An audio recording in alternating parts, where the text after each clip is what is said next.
CST, une nouvelle bien triste pour tous les amoureux de sport et les fans de rugby en particulier. Après un week-end de pourtant festif avec la belle victoire du 15 de France face à l'Afrique du Sud au stade Vélodrome de Marseille en présence de Charlène et Albert de Monaco, le rugby français s'est réveillé hier avec une bien triste nouvelle. La mort d'un ancien joueur professionnel a été annoncée hier après-midi. Arrivé en provenance des îles Fidji pour venir jouer en France en 2008, Aquila Nawerkagi a évolué au sein de plusieurs clubs français. S'il a démarré sa carrière du côté de Lons-le-Saunier, il est ensuite parti à la section paloise, Pau, pendant 3 saisons.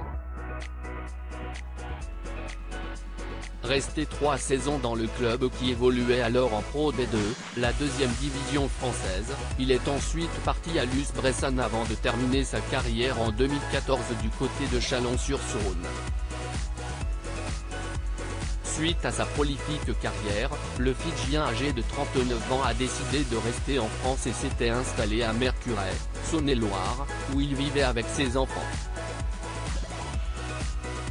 Leur mère vivait non loin d'ici, à Couche, et CST sur une route située entre les deux villes que le corps d'Aquila Nawerkagi a été retrouvé.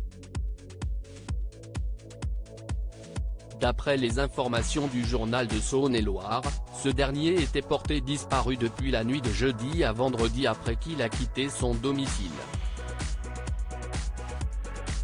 Retrouvé sans vie dans sa voiture inquiète, une voisine de l'ancien rugbyman a appelé la gendarmerie pour leur signifier l'absence prolongée de l'ancien sportif.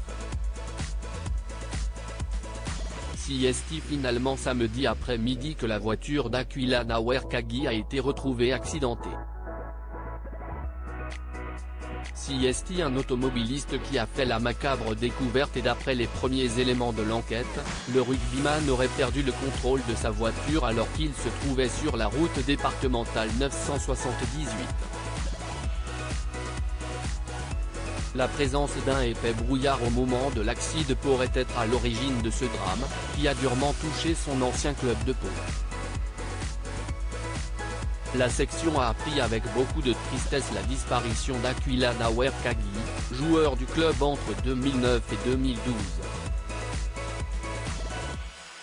À sa famille, ses amis et ses proches, nous présentons nos plus sincères condoléances, a commenté le club sur ses réseaux sociaux.